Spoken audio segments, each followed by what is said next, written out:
Om Shanti. Good morning. साकार मुरली 8 दिसंबर 2021। बाबा का मीठा मीठा लेटर। हम मीठे मीठे बच्चों के मीठे मंथन के लिए मंथन शुरू करने से पहले सुख के सागर ज्ञान रत्नों से झोली भरने वाले परम पिता परमात्मा की वरदानी किरणों के नीचे बैठ जाते हैं और महसूस करें, मैं संपूर्ण अशरीरी आत्मा हूं, देह विमान से मुक्त आत्मा हूं। मीठे बाबा ने कहा, मीठे बच्चे, संगम की नमूल घड़ियों में सांसों सांस बाप को याद करो, तुम्हारी एक भी श्वास व्यर्थ न जाए। मतलब हर श्वास में परमात्म शक्तियां अंदर आए। क्यों इतनी अमूल हैं घड़ियां? क्योंकि पूरे 5000 वर्ष में छोटा सा एक पुरुषोत्तम संगम युग, उसमें भी 86 ईयर्स चले गए, बचा कितना समय? और फिर हम उस समय के हिसाब से कब आए ज्ञान में? इसलिए बाबा कहते हैं बिल्कुल व्यर्थ एक भी श्वास न जाए, इतनी मेहनत करनी।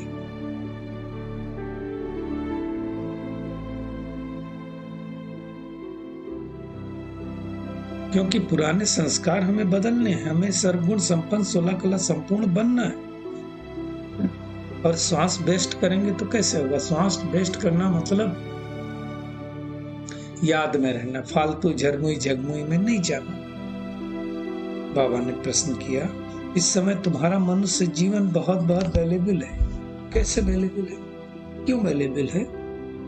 बाबा कहते, इस जीवन में तुम पाप के अर्थात परमात्मा के बने हो और बन करके उनसे पूरा वर्षा प्राप्त कर रहे हो। इसी मनुष्य तन में पुरुषार्थ कर तुम कौड़ी से हीरे जैसा बनते हो। इसलिए इस तन का भी ध्यान रखना है। बेगर से प्रिंस, इंसॉल्वेंट से सॉल्वेंट, हम इसी तन द्वारा बनते हैं, इसी समय बनते हैं। इसलिए इस समय को व्यर्थ नहीं गंवाना है।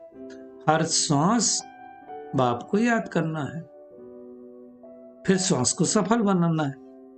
कर्म करते करते भी याद करना है। इसलिए कहा जाता है, हाथ काटे दिल आड़े। हाथ से काम करना है, दिल से याद करना है, क्योंकि ये वक्त जा रहा है, किसी के हाथ नहीं आएगा। आज का दिन चला गया, कल नहीं आएगा वापस।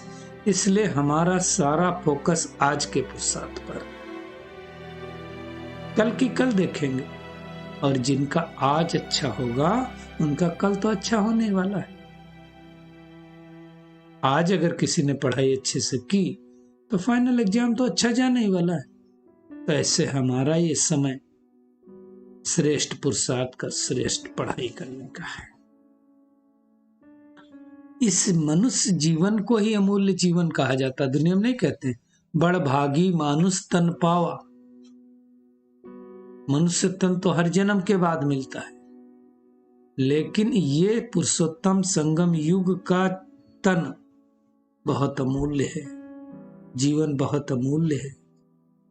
ये अंतिम मनुष्य का जन्म है हमारा, इसलिए इसका मूल्य ज्यादा है। फिर तो हम चले जाएंगे परम धाम और वहां से वापस आएंगे नए कल्प में। और ये टाइम भी बहुत वैल्यूएबल है, क्योंकि इसमें हम कौड़ी से हीरे जैसा बन रहे हैं ना। तो हमें इतनी वैल्यू को समझकर सांसों सांस यूज करना है। देखो, भक्ति मार्ग में तो सिमरण अनेक प्रकार के होते हैं। अनेकों की याद है तो बाबा कहते हैं वो है व्यभिचारी याद। एक की याद अर्थात परमात्मा शिव की याद है व्यभिचारी याद। माला जपना, 108 माला करना, चैंटिंग करना, घंटी बजाना, बहुत कुछ है ना। लेकिन हमारी याद मन ही मन याद है, इसलिए मन मना भाव कहा जाता है। इसमें कोई जाप करने की बात नहीं है। हमें आवाज से परे शांति में रहना है, परमधाम में बैठ करके बाबा के साथ बस जाके चुपचाप बैठ जाओ। लेकिन जा हम कब पाएंगे? जब अशरीरी होंगे। तो अशरीरी जा करके बाबा के पास बैठ जाना, क्योंकि हम तो वहीं के रहने वाले हैं। कोई पूछे तुम कहाँ के रहने वाले, तो हम तो यही बताएंगे ना कि हम परमधाम के रहने वाले। दुनिया में लोग व्रत रखते हैं,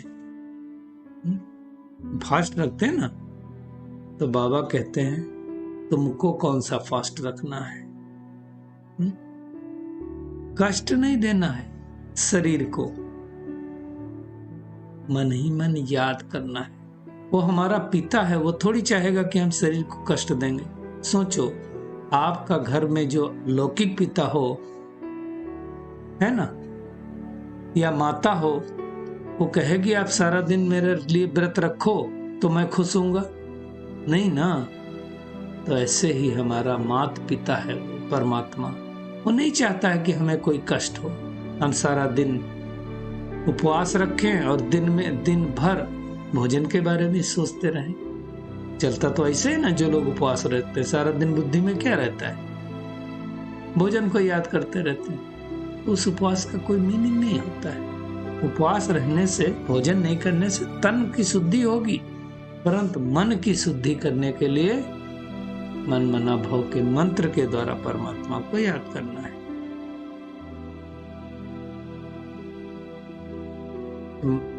इस सृष्टि को बदलना है। इसलिए सामान्य महाभारत महाभारी लड़ाई भी दिख रही है कि वो तो होनी है। तो मुख्य बात है हमें एक भी सांस वेस्ट नहीं करनी है। बाबा कहते इसमें मेहनत लगती है, तमो प्रधान से सतो प्रधान बनने में मेहनत लगती। मासी का घर नहीं है ना। दुनिया में कहते हैं 1 सेकंड में जनक को जीवन मुक्ति मिली। कैसे मिली? निश्चय हुआ तो मिली ना। निश्चय हो गया तो लग गए तो मिल जाएगी। तो बाबा कहते हैं मृत लोक का अंतिम जन्म है, अब जीवन मुक्ति में जाना है अमर लोक में। इसलिए जीवन बंध से हमें मुक्त होना है। इस समय ही परमात्मा इस सृष्टि पर आकर के प्रजापिता के तन के द्वारा, ब्रह्मा के तन के द्वारा हमें ज्ञान देते हैं। ब्रह्मा भी किसका बच्चा है? शिव बाबा का बच्चा है। ये समझना है। तो ये एक्चुअली ईश्वरीय परिवार है, यहाँ कोई फॉलोअर्स नहीं होता है। बाबा कहते हैं अब परमात्मा आए हैं इस डेबिल वर्ल्ड का खात्मा करने। आसुरी राज्य चल रहा है ना, तो उसका खात्मा करने। बाबा ने स्पष्ट रूप से कहा कि जिनकी फुल ज्योति जगती है, आत्मा रूपी ज्योति जिनकी फुल जगती है, वही फुल 84 जन्म लेने वाले हैं। सूर्यवंशी में पहले जन्म में ले आने वाले हैं। तो हमें चेक करना है कि हमारी फुल ज्योति जग रही है कि नहीं। बाबा कहते हैं तुम बहुत गुई बातें बाबा समझाते हैं कि तुमने बाप को जान लिया तो जीवन मुक्ति के हकदार बन ही गए, क्योंकि ज्ञान का विनाश तो होता नहीं। परंतु हमें अच्छा पुरुषार्थ करके केवल जीवन मुक्ति के भागीदार नहीं बनना, पहले जन्म से श्रेष्ठ पद लेना है। भगवान आकर के माया जीत जगत जीत बना रहा है, तो हमें माया अर्थात रावण पर विजय प्राप्त करनी है। कैसे? बाबा को याद करके। दुनिया में तो जाने कितनी कहानी, कंस वध, अमृत मंथन, किस्म किस्म के खेल बनाए। कंस कौन है? दुख देने वाला। रावण कौन है? रुलाने वाला। तो जितने नाम है आसुरी नाम इसीलिए दिए गए। हमें मुख्य बात है इन विकारों पर जीत पानी। ये अंतिम जन्म हमारा बहुत वैल्यूएबल है, इसलिए समय वेस्ट नहीं करना। प्यारे बाबा को बड़े प्यार से याद करना। भगवान आया इस सृष्टि पर, क्या लेके आया? बैकुंठ की सौगात भारतवर्ष के लिए लेके आया है। उनका बर्थ प्लेस भी भारत में, इसीलिए सोमनाथ का मंदिर भी दिखाया गया है।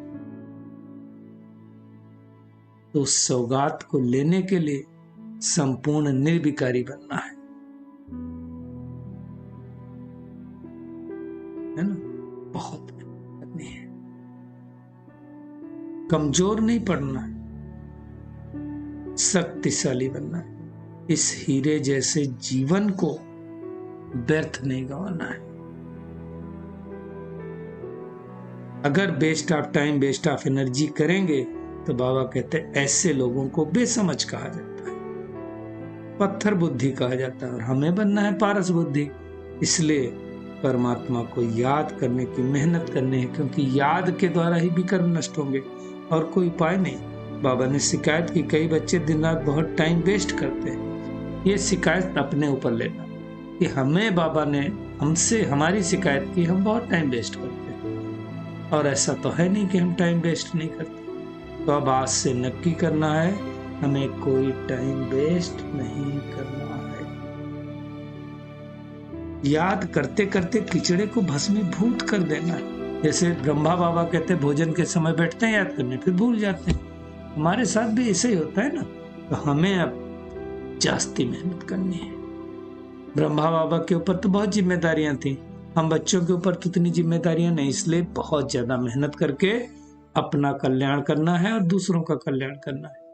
औरों को आप समान बनाने की मेहनत करनी है, गृहस्थ व्यवहार में रखना है, परंतु मेहनत करनी है। परमात्मा से बड़ा कोई सर्जन नहीं है। वो एक ही इंजेक्शन आत्मा को मन मना भोका लगाते हैं, जो 21 जन्मों के लिए हमें एवर हेल्दी एवर वेल्दी बना देता है। तो कितना मीठा बाबा है। ऐसे मीठे बाबा को बहुत प्यार से याद करना है, ताकि हम पावरफुल बन सके। तो आज सारा दिन इस स्मृति में रखना है कि ये संगम युग की श्रेष्ठ घड़ियां चल रही हैं। हमारा अब अंतिम जन्म है, इसलिए थोड़े बचे हुए समय में सांस परमात्मा को याद करना है। जितना याद करेंगे उतना बुद्धि रूपी झोली भरती जाएगी और हम दूसरों का भी कल्याण कर पाएंगे। मेहनत करनी है, अपना जीवन और दूसरों का जीवन भी हीरे तुल्य बनाना है। Time money, time is money, time is energy, इसलिए उसको बर्बाद नहीं करना है। बाबा का खूबसूरत वरदान है आज का, प्रारब्ध की इच्छा को त्याग अच्छा पुरुषार्थ करने वाले श्रेष्ठ पुरुषार्थी को। बाबा कहते श्रेष्ठ पुरुषार्थी उन्हें कहा जाता है जो पुरुषार्थ की प्रारब्ध को भोगने की इच्छा नहीं रखते। जहाँ इच्छा है वहां स्वच्छता खत्म हो जाती है और सोचता अर्थात सोचने वाले बन जाते हैं। जो यहाँ ही प्रारब्ध भोगने की इच्छा रखते हैं वो अपनी भविष्य कमाई जीवनमा होने में कमी कर देते हैं। तो क्या हम बार बार प्रारब्ध में, अरे इसका फल नहीं आया, अभी तक फल नहीं आया, अभी तक फल नहीं आया, वेट करो ना। कोई खेती में बीज बो दे और बीज का अंकुर बाहर, सपोज कोई बीज आता है 4 दिन में, कोई 40 दिन में, कोई और ज्यादा टाइम लगता है ना। अब हम रोज रोज खोद के देखते रहे, बीज नहीं आया, बीज नहीं आया, तो बीज आएगा? कभी भी नहीं आएगा। इसलिए प्रारब्ध क्या आएगा उसकी इच्छा को बाबा कहते त्याग दो, है ना।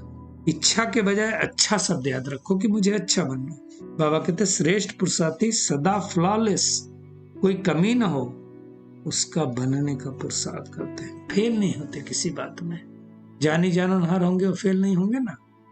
स्लोगन है साधन कमल पुष्प बनाकर यूज करो, क्योंकि आपके कर्म योग का फल है ना।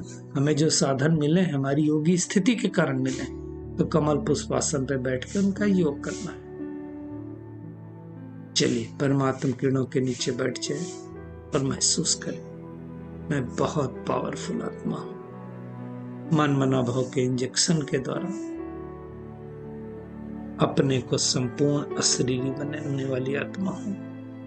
21 जन्मों के लिए एवर हेल्दी एवर वेल्दी बनने वाली आत्मा हूं। अपना जीवन कौड़ी से हीरे तुल्य बनाने वाली आत्मा हूं। टाइम इज मनी, इस स्लोगन को याद रख करके अपने टाइम को सदुपयोग करने वाली आत्मा हूं। प्रारब्ध की इच्छा का त्याग करके भी श्रेष्ठ पुरुषार्थी बनने वाली आत्मा, अपनी भविष्य की कमाई जमा करने वाली आत्मा, सांसों सांस अपने पिता को याद करके इस पुरुषोत्तम संगम युग के एक एक पल को सफल करने वाली आत्मा। शुक्रिया मीठे प्यारे बाप दादा, शुक्रिया आप सभी का इस मीठे मंथन के लिए।